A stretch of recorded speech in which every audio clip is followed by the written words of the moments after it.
على أشرف المرسلين وعلى آله وصحبه أجمعين أما بعد. ഏറ്റവും ബഹുമാനമുള്ള സാദാത്യങ്ങൾ, ഉസ്താദുമാർ, മറ്റു ആലിമ്യങ്ങൾ, വിശിഷ്ട അതിഥികളായ മുഅല്ലിഫുകൾ, അഹ്ലുസുന്നത്തുൽ ജമാഅത്തിന്റെ പ്രവർത്തകരായ സഹോദരങ്ങളെ, സുഹൃത്തുക്കളെ, അല്ലാഹുവിന്റെ മഹത്തായ അനുഗ്രഹം കൊണ്ട് മസ്ജിദുൽ ഖൈർ എന്ന നമ്മുടെ ഈ പള്ളി വന്ദരായ സുൽത്താനുൽ ഉലമ കാന്തപുരം ഉസ്താദിന്റെ കരങ്ങളാൽ സാദാത്യങ്ങളുടെയും വിശിഷ്ട അതിഥികളുടെയും പണ്ഡിതന്മാരുടെയും ഹദറത്തിൽ വെച്ച് തുറക്കുകയുണ്ടായി. മഗ്‌രിബ് നിസ്കാരം കൊണ്ട് നിസ്കാരം ആരംഭിക്കുകയും ചെയ്തു. മഹത്തായ ഈ സ്ഥാപനത്തിൽ നമുക്കറിയാം, നേരത്തെ തന്നെ ധാരാളം കുട്ടികൾ പഠിക്കുന്നുണ്ട്. ദീനിയായ ഉലൂമുകൾ പഠിക്കുന്ന ദർസ് വിദ്യാർത്ഥികൾ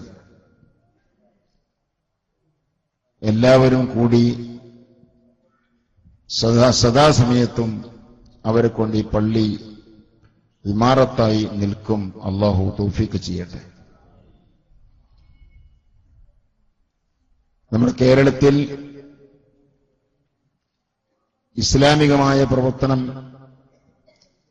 പണ്ടുകാലം മുതലേ നടന്നു വന്നതൊക്കെ പള്ളി ആസ്ഥാനമായിക്കൊണ്ടാണ്. കേവലം 5 നേരത്തെ നിസ്കാരത്തിന് മാത്രം തുറന്ന് നിസ്കാരം കഴിഞ്ഞാൽ അടച്ചുപൂട്ടുന്നതല്ല നമ്മുടെ പള്ളികൾ. ഹബീബായ സയ്യിദുനാ മുഹമ്മദ് റസൂലുള്ളാഹി സ്വല്ലല്ലാഹു അലൈഹി വസല്ലം തങ്ങളുടെ പള്ളിയായ മസ്ജിദുൻ നബവി, ആ മസ്ജിദുൻ നബവി ഇസ്ലാമികമായ എല്ലാ പ്രവർത്തനത്തിന്റെയും കേന്ദ്രമായിരുന്നെങ്കിൽ ആ താവഴിയാണ് സുന്നത്ത് ജമാഅത്തിന്റെ പള്ളികൾക്കുള്ളത്.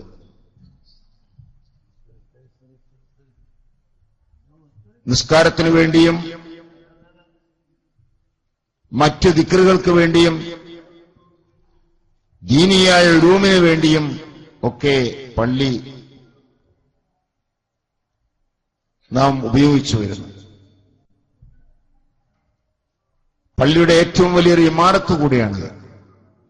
ഇവിടെയാണെങ്കിൽ നേരത്തെ തന്നെ ദീനിയായൊരു സ്ഥാപനം നടന്നു വരുന്നു.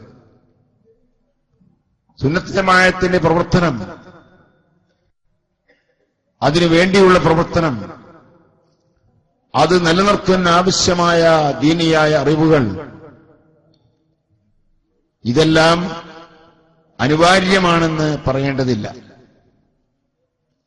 സ്വാഗത ഭാഷണത്തിൽ നമ്മളെ അറിയിച്ചതുപോലെ, കേൾപ്പിച്ചതുപോലെ നമ്മുടെ പ്രവർത്തനം അതാണ്. സമസ്ത ജമിയത്തുൽ ഉലമയുടെ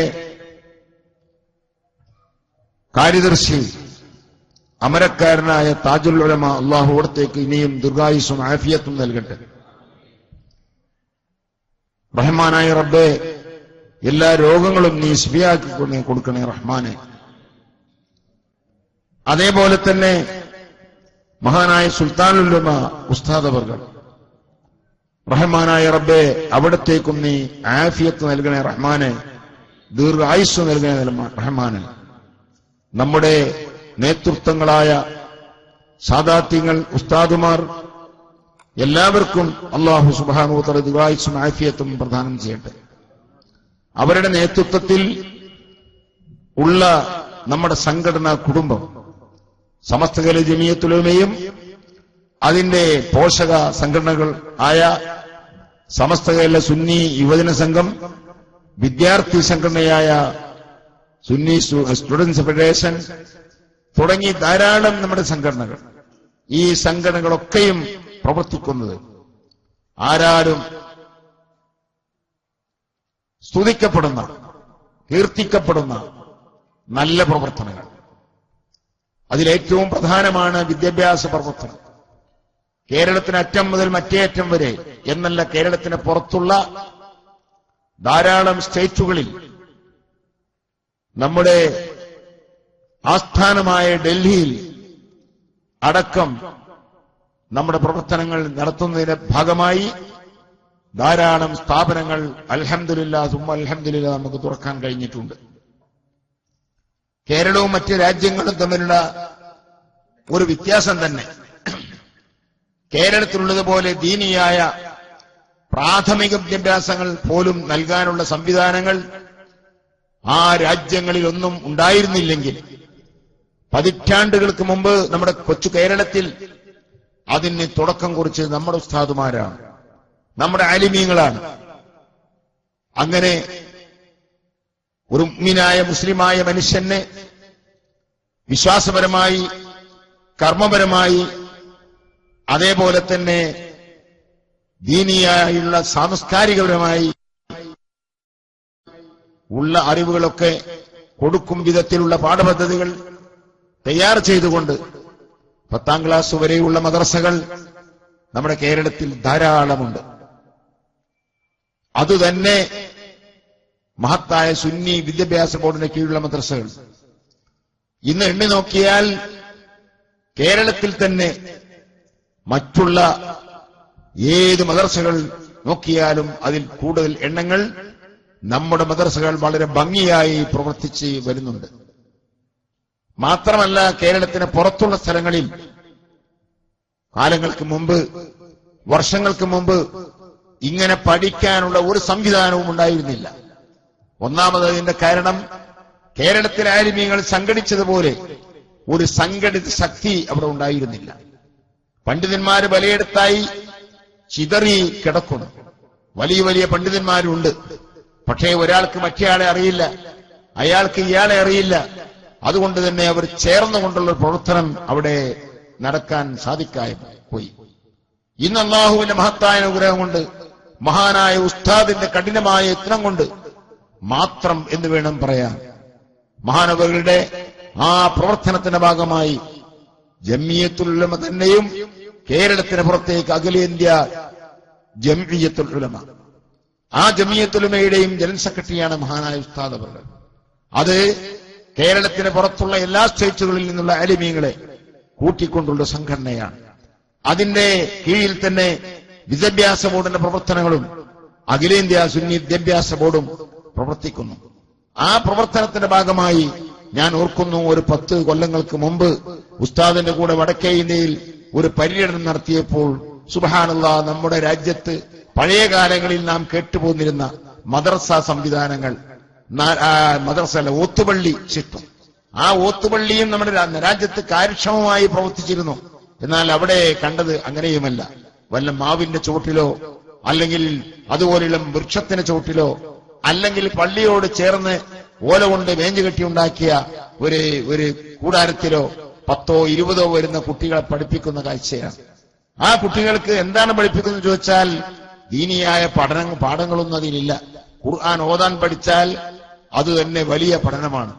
അത്രയുള്ള ഒരു ശുഷ്കിച്ച രീതിയായിരുന്നെങ്കിൽ ഇന്ന് അവിടെങ്ങളൊക്കെ പോയി നോക്കിയാൽ എല്ലാ സ്റ്റേറ്റുകളിലും നമ്മുടെ വിദ്യാഭ്യാസ ബോർഡിന്റെ കീഴിലുള്ള പാഠപദ്ധതി അനുസരിച്ച് അവരെ മദ്ഹബ് ഹനഫി മദ്ഹബ് ആയതുകൊണ്ട് ഹനഫി മദ്ഹബിൽ തന്നെയുള്ള പുസ്തകങ്ങളും കിതാബുകളും ഉണ്ടാക്കിക്കൊണ്ട്, അതേപോലെ ഓരോ രാജ്യത്തെയും ഭാഷ അനുസരിച്ച് അവരുടെ ഭാഷയിൽ തന്നെ പുസ്തകങ്ങൾ സംവിധാനിച്ചുകൊണ്ട് നമ്മുടെ വിദ്യാഭ്യാസ പ്രവർത്തനം വളരെ അങ്ങേയറ്റം വിശാലമായിട്ടുണ്ട്.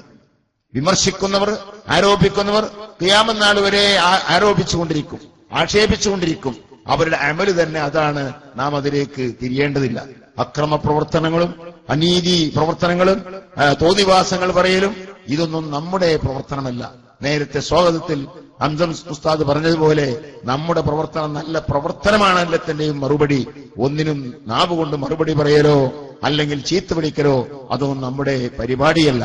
എന്ന പോലെ തന്നെ ഈ വിദ്യാഭ്യാസ പ്രവർത്തനങ്ങളൊക്കെ നടത്തുന്നതിന് പുറമെ സാന്ത്വന പ്രവർത്തനങ്ങൾ എത്രയാണ്. ഇതെല്ലാം ഇങ്ങനെയുള്ള നല്ല നല്ല നല്ല പ്രവർത്തനങ്ങൾ, ആ പ്രവർത്തനങ്ങളൊക്കെ നടത്തുന്നതിന്റെ ആസ്ഥാനമാണ് നമ്മുടെ ഈ സ്ഥാപനങ്ങളൊക്കെ, വിശിഷ്യ പള്ളികൾ എന്നുകൂടി സന്ദർഭത്തിൽ ഞാൻ ഓർമ്മപ്പെടുത്തുകയാണ്. പരിശുദ്ധ സുന്നത്ത് ജമാഅത്ത് അതാണ് ഹക്കായ ദീൻ.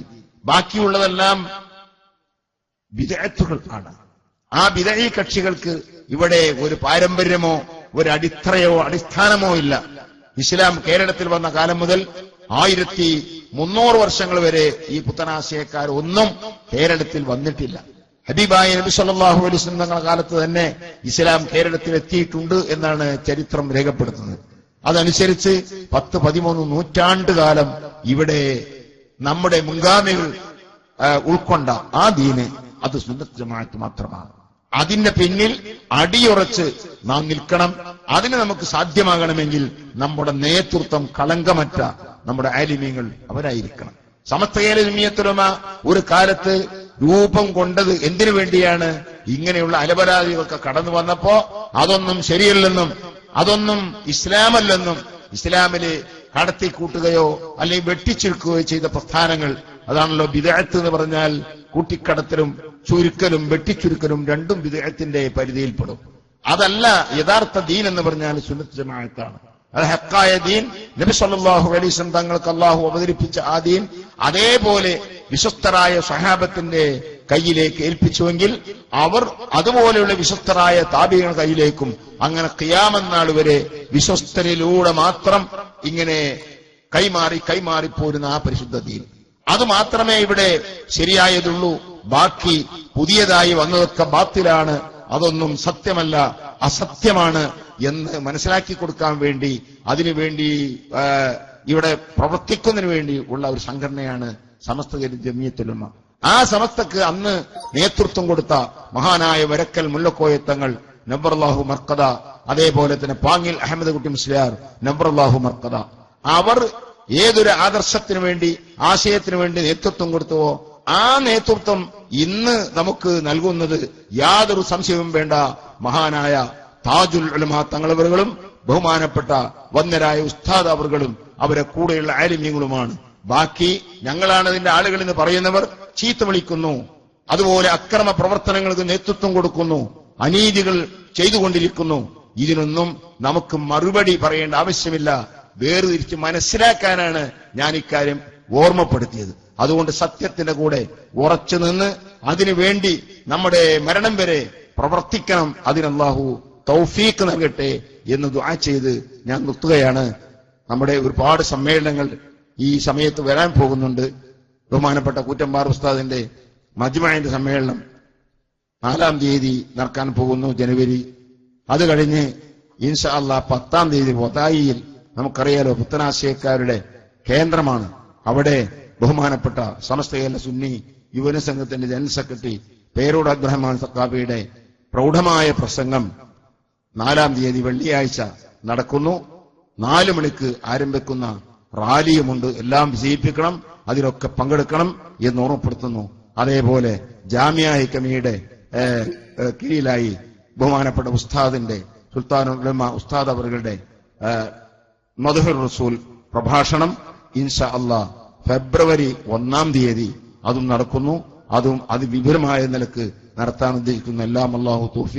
എല്ലാത്തിനും അല്ലാഹു തൗഫീഖ് ചെയ്യട്ടെ എന്ന് ദുആ ചെയ്ത് എല്ലാം നമ്മൾ വിജയിപ്പിക്കണമെന്ന് ഓർമ്മപ്പെടുത്തി ബിസ്മില്ലാഹിർ റഹ്മാനിർ റഹീം ഇന്നാ ഫതഹനാ ലക ഫതഹൻ മുബീന എന്ന വാക്യം കൊണ്ട് ഈ പരിപാടി ഉദ്ഘാടനം ചെയ്തതായി അറിയിക്കുന്നു. വആഖിറു ദഅവാനാ അൽഹംദുലില്ലാഹി റബ്ബിൽ ആലമീൻ. അസ്സലാമു അലൈക്കും വറഹ്മത്തുള്ളാഹി.